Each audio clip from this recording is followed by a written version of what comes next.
కిందకి సెక్షన్ని మార్చేసి దానిలో ఉన్న డ్రైవర్, తర్వాత ఎక్సీఎం గారు, తర్వాత నాగేశ్వర్ రెడ్డి, సుబ్బారెడ్డి గారు, పెర్నాని అండ్ విడుదల రజన్ గారు అందరినీ కూడా అక్యూజ్డ్ కాలంలో యాడ్ చేయడం జరిగింది. రైట్. సో ఇప్పుడు దీపక్ రెడ్డి గారు మాట్లాడే ముందు జస్ట్ జూపిడి ప్రభాకర్ రావు గారి క్లారిటీ వచ్చింది. ప్రభుత్వం ఏం చేయలేదని అన్నారు కదా, చేసింది కదా, ఆయన చెప్పారు కదా. సో ప్రభుత్వం ఏం చేయలేదని అనమాకండి, చేస్తుంది. సార్ దీపక్ రెడ్డి గారు, ఎస్పీ గారు మాటలు రెండు సందర్భాల్లో వేరువేరుగా ఉండటానికి గల కారణాలు ఏంటి? సాధారణ ప్రజానికానికి ఉన్న సందేహాలు. జూపిడి ప్రభాకర్ గారి ముఖ చిత్రం చూస్తేనే అర్థమైపోతుంది పాపం ఎంత బాధలో.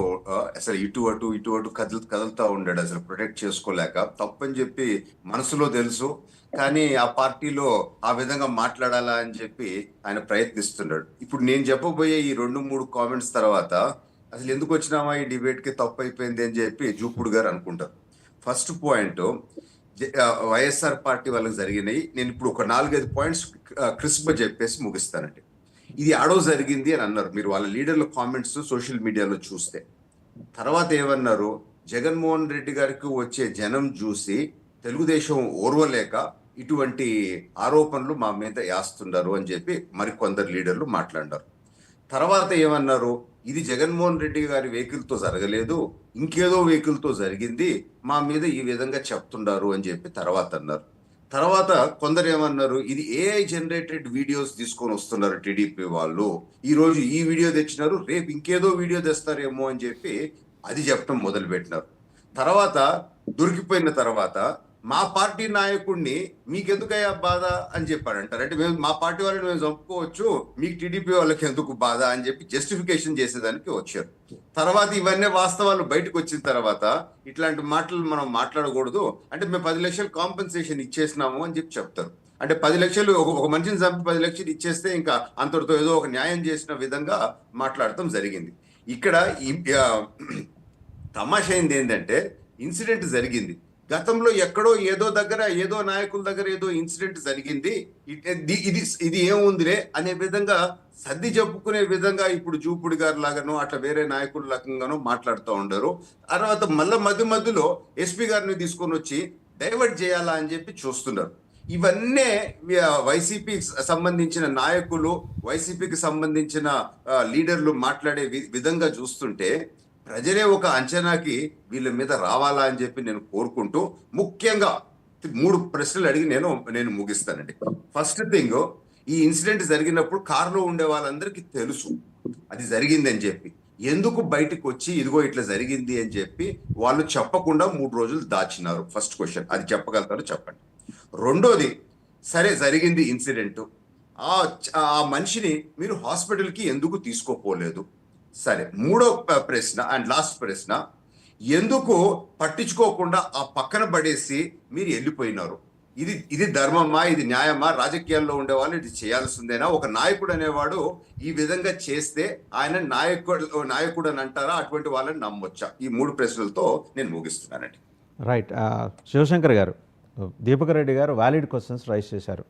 సో ఆ రోజు ఎందుకని వెంబడే దిగి దీనికి సంబంధించిన వివరణ ఇవ్వలేకపోయారు వైసీపీ నాయకులు అనేది కరెక్టే. అది ఆ రోజు ఇచ్చుంటే ఈరోజు ఇందాక వచ్చుండేది కాదు.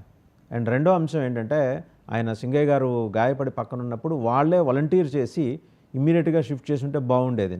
It's a good suggestion. హోంమంత్రి గారు అన్నది కూడా అదే కదా, ఒక కాకి కింద పడితే 1000 కాకులు వచ్చి దాన్ని ప్రొటెక్ట్ చేసుకుంటాయని. మనలో అది మాయమైపోయిందా మానవత్వం? ఇట్స్ నాట్ దట్ వైసీపీ వాళ్ళు ఒక్కళ్ళనే కాదు, కానీ ఒక మనిషి గాయపడి రోడ్డు పక్కన పడి ఉంటే చేతులకి ఎత్తుకొని భుజాల మీద మోసి లోగడ తీసుకెళ్లేవాళ్ళు. గ్రాడ్యువల్గా are we missing that element sir, human element? General గా ఇటువంటి కార్యక్రమాలు జరిగేటప్పుడు చిన్న చిన్న సంఘటనలు జరుగుతాయి. అది వాళ్ళ నాయకులు, ఆ నాయకులతో అనుచరగణం తాలూకా యాటిట్యూడ్ మీద స్పష్టత తెలుస్తుంది మనకి.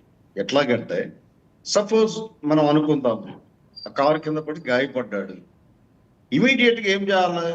అతన్ని ఫస్ట్ ఎయిడ్ చేసి హాస్పిటల్లో ఇమ్మీడియట్ గా వాలంటీర్స్ కానీ, అక్కడ ఉన్నటువంటి కార్యకర్తలు కానీ, ఇంకా దిగువ శ్రేణి నాయకులు కానీ రియాక్ట్ కావాలి. లేదు జగన్మోహన్ రెడ్డి గారైనా డైరెక్షన్ ఇవ్వాలి, ఇమీడియట్ గా ఆయన్ని హాస్పిటల్కి తీసుకెళ్ళండి. దురదృష్టకరమైన సంఘటన అది అనుకుందాం. ఇది మానవతకు సంబంధించినటువంటి యాటిట్యూడ్. ఇది ఎవరైనా అలా చేస్తారు. నాకు తెలిసి ఆయన అపోజిషన్ పార్టీ అని కాకుండా న్యూట్రల్ పీపుల్ ఎవరైనా ఆలోచిస్తే ఇదే చేస్తారు. నాకు సంబంధం ఏమిటి అని అంటారు. నేను వాళ్ళ వాదన 2 విన్నానండి. నాకు సంబంధం ఏంటి, డ్రైవర్ యాక్సిడెంట్ చేస్తే జగన్మోహన్ రెడ్డి గారికి సంబంధం ఏంటి?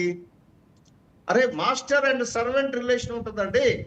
డ్రైవర్ యాక్సిడెంట్ చేస్తే అతను ప్రయాణించే మాస్టర్ కూడా రెస్పాన్సిబిలిటీ, వైకేరియస్ లైబిలిటీ వస్తుంది లీగల్ ప్రకారం. ఆ మాత్రం అర్థం కాదా?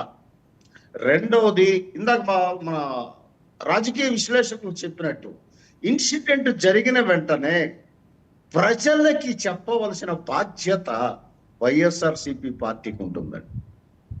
ప్రజలకు చెప్పాలి, ఇలా జరిగింది, మేము ఇలా చేశాము, 10 లక్షలంతా ఇచ్చాము. ఇదంతా ఒక క్లారిటీ ఇవ్వాల్సినటువంటి బాధ్యత ఉంటుంది. ఎందుకు అంటే వాళ్ళ కార్యక్రమంలో ఇన్సిడెంట్ జరిగింది. సో ప్రభుత్వం స్పందించినంత వరకు వీళ్ళేం మాట్లాడకుండా, ప్రభుత్వం చర్యలు తీసుకోవడం ప్రారంభించాక ఎదురుదాడి, వికృత చేష్టలు ఇవన్నీ కూడా బయటకు తీశారు. ఇప్పుడు దానికి రోజా గారు మాట్లాడిన దానికి ఇన్సిడెంట్కి ఏమైనా సంబంధం ఉందా వాసుదేవ్ గారు? పవన్ కళ్యాణ్ గారు ఏమి చేయలేదు అంటుంది. ఆమె కనబడకపోతే వినబడకపోతే మేమేం చేసేది?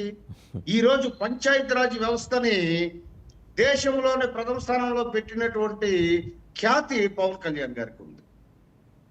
ట్రైబల్ ఏరియాలో మీరు 5 సంవత్సరాలు ఎక్కడా కూడా రోడ్లు మర్చిపోయారు. మామూలు ఏరియాలోనే రోడ్లు వేయలేదు, మీరు ట్రైబల్ ఏరియాలో ఏమేస్తారు? అది ఈరోజు దేశమంతా చెప్పుకుంటున్నారు. గోకులాలు, అండర్ గ్రౌండ్ వాటర్ ఛార్జింగ్ కానీ, ఎన్విరాన్మెంటల్ కానీ, ఫారెస్ట్ కవర్ పెంచడంలో కానీ ఇవన్నీ కూడా మీకు వినబడదు, కనబడదు. ఏదో మీకు ఐడెంటిటీ క్రైసిస్ ఉంది రోజమ్మకి. అందుకు ఇప్పుడు పవన్ కళ్యాణ్ గారిని విమర్శిస్తే అర్జెంట్ గా ప్రజలు రైట్. శివశంకర్ గారు, ఒకసారి మనం జూపూడి ప్రభాకర్ గారి దగ్గరికి వెళ్దాం.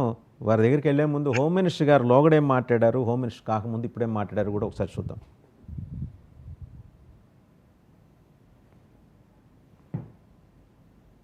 ఎందుకంటే ఒక కుటుంబం అక్కడ జరిగిన తొక్కిసలాట్లో 8 మంది మా కుటుంబ సభ్యులు ప్రాణాలు కోల్పోవటం, దానికి నిజంగా మేమందరం కూడా ఒక షాక్ గురయ్యాం. ఒక పక్క నుంచి ఆలోచన చేస్తూ ఉంటే ఏంటి రాజకీయాలు ఇంత దిగజారిపోయా అనిపిస్తుంటుంది. ఒక ప్రతిపక్ష నాయకుడు మీటింగ్కి జనాలు ఎంతమంది వస్తున్నారన్న సంగతి ఇంటెలిజెన్స్ రిపోర్ట్ తెలీదా? ఇంటెలిజెన్స్ వాళ్ళకి ఆ మాత్రం బుర్ర లేదా? ఆ రిపోర్ట్ ఇవ్వరా? ఎంతమంది పోలీసులను పెట్టాలి?